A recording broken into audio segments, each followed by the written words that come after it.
हम लोग अम्ल पढ़ रहे थे। अम्ल में आगे हम अगला टॉपिक देखते हैं, जिस टॉपिक का नाम है सांद्र अम्ल, कंसंट्रेटेड एसिड्स।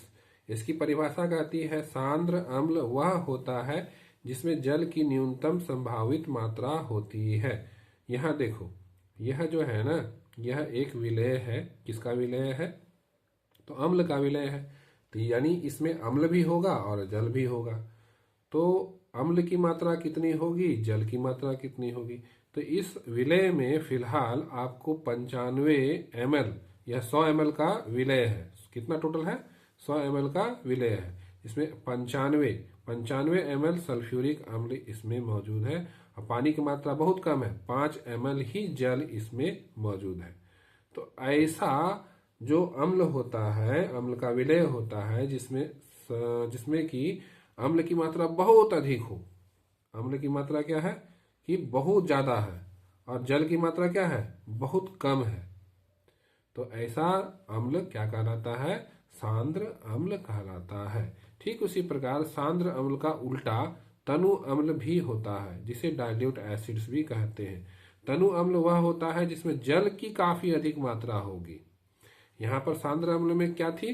सांद्र अम्ल में जल की मात्रा कम और अम्ल की मात्रा ज्यादा। तनु अम्ल में क्या है कि जल की मात्रा अधिक और अम्ल की मात्रा कम होगी। इसे एग्जाम्पल से समझते हैं। उदाहरण के तौर पे हमने तनु सल्फ्यूरिक अम्ल लिया। यह 100 ml का विलय है जिसमें अम्ल भी मौजूद है और जल भी मौजूद है, दोनों चीज इसमें मौजूद है। मगर देखते हैं कि 5 ml, सिर्फ 5 ml सल्फ्यूरिक अम्ल इसमें मौजूद है और 95, सोच लो, 95 ml जल इसमें है ना। तो जल का मात्रा बहुत अधिक है और सल्फ्यूरिक अम्ल का मात्रा बहुत कम है इसमें। तो ये 100 ml में जल का मात्रा अधिक और अम्ल का मात्रा कम, तो यह क्या कहलाएगी? तनु सल्फ्यूरिक अम्ल का विलय कहलाएगी। हाँ, अब सवाल उठता है कि यहाँ पर पानी की मात्रा इसमें अधिक कैसे आई? तो अम्लों का तनु हमने किया होगा, है ना।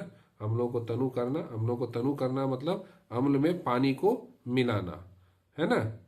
तो अम्ल में पानी मिलाएंगे कि पानी में अम्ल मिलाएंगे, यही अगला हमारा टॉपिक होगा, जिससे कि हमें तनु अम्ल प्राप्त हो, है ना। तो अम्लों को तनु करना डाइल्यूटिंग एसिड्स कहलाता है इंग्लिश में। आपको इंग्लिश में भी जानना जरूरी है, क्योंकि कंपटीशन बैठोगे तो काम आएगा आपको वहां पर। चलो पढ़ते हैं। सांद्र अम्ल का तनुकरण हमेशा सांद्र अम्ल को धीरे धीरे जल में डालकर चलाते हुए किया जाना चाहिए और न कि जल को सांद्र अम्ल में डालकर। इसका मतलब क्या है? इसका मतलब यह है कि जैसे कि यहाँ पर अगर जल है ना, यहाँ पर क्या है, यह अगर जल है तो जल में हमें अम्ल को ना थोड़ा बूंद बूंद बूंद करके इसमें डालना है ना, न कि हमें अम्ल में जल को थोड़ा थोड़ा करके डालना है। फिर से देखो, यहाँ कंफ्यूजन होता है। कह क्या रहा है कि हमें तनु क्या करना है? अम्लों को तनु करना है। अम्लों को अगर तनु करना है तो आपको क्या करना होगा? सांद्र अम्ल को जल में थोड़ा थोड़ा करके डालना है। और अगर ये तरीका आप अपनाते हो तो बिल्कुल सही है। दूसरा तरीका है इसका उलट। आप ना जल को अम्ल में डाल सकते हो, ये भी कर सकते हो, मगर होगा नुकसान। चेहरा, कपड़ा सारा जल जाएगा, है ना। तो ये तरीका गलत है। तो क्यों गलत है, इसे भी देख ले। तो रीजन ये दिया जाता है, जल के साथ सांद्र अम्ल को मिश्रित करने की प्रक्रिया अत्यधिक ऊष्माक्षेपी होती है। यानी कि अगर आप इस जल में इस अम्ल को मिलाओ तो बहुत सारा ऊष्मा बाहर निकलेगी। यह टेस्ट ट्यूब को छुओगे ना तो गर्म महसूस होगा। ठीक उसी प्रकार अगर जल को आप सांद्र अम्ल में डालो तो भी ऊष्माक्षेपी ही होगी। इसको छुओगे तो गर्म महसूस होगा, है ना। तो यह ऊष्माक्षेपी प्रक्रिया है। ठीक है, ऊष्माक्षेपी प्रक्रिया है, उससे कोई दिक्कत नहीं है। मगर आगे क्या होता है? तनु अम्ल तैयार करने के लिए जब सांद्र अम्ल को जल में डाला जाता है, इसी के बारे में बोल रहा है, इस फिगर के बारे में। जब सांद्र अम्ल को इसमें जल में बूंद बूंद करके डाला जाता है तो क्या बोल रहा है, तो ऊष्मा धीरे धीरे निकलती है, इसमें से ना गर्मी ऊष्मा धीरे धीरे निकल रही होती है। अधिक मात्रा जिसमें अम्ल को मिलाया जा रहा होता है ना, द्वारा आसानी से अवशोषित कर ली जाती है।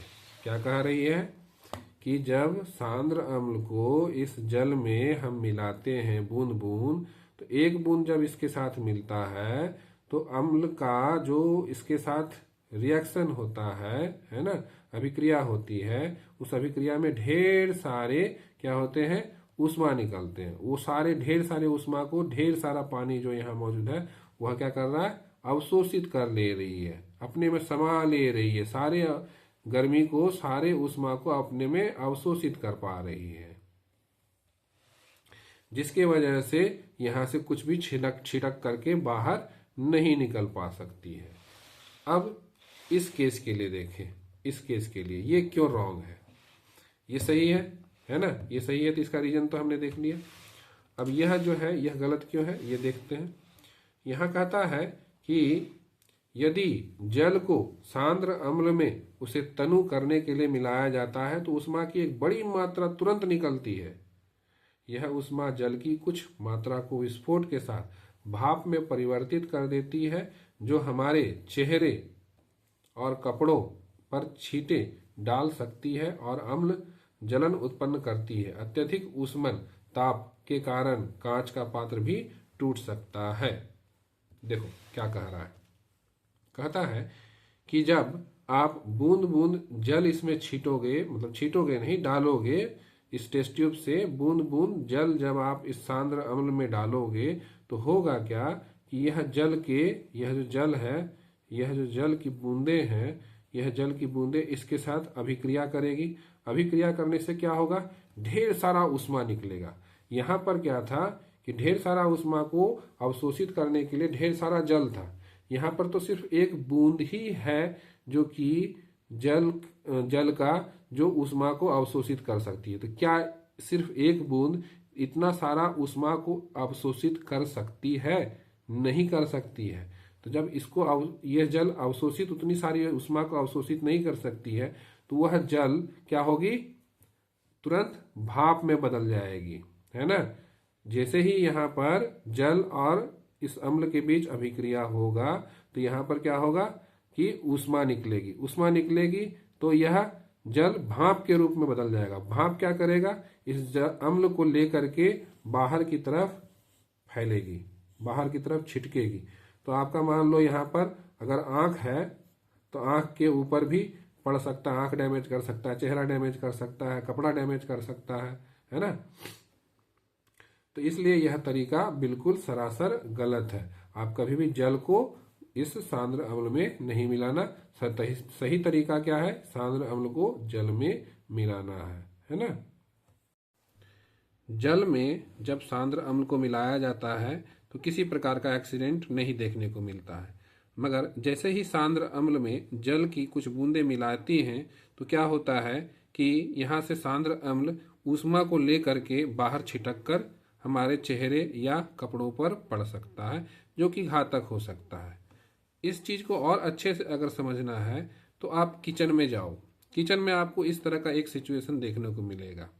यह टेस्ट ट्यूब को आप अभी फिलहाल के लिए ना कढ़ाई समझ लो।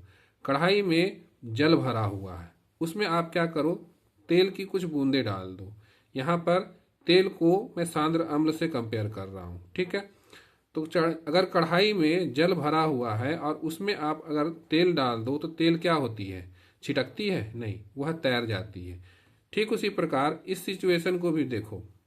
अगर कढ़ाई में तेल रखा हुआ हो और कुछ बूंदें पानी की पड़ जाएं, जल की पड़ जाएं, तो क्या होती हैं, छिटकती हैं। सारी की सारी जो उसमें तेल होंगी छिटक कर आपके चेहरे कपड़ों पर पड़ती है, तो जो कि घातक होता है। तो इस तरह का सिचुएशन यहाँ भी देखने को मिलता है।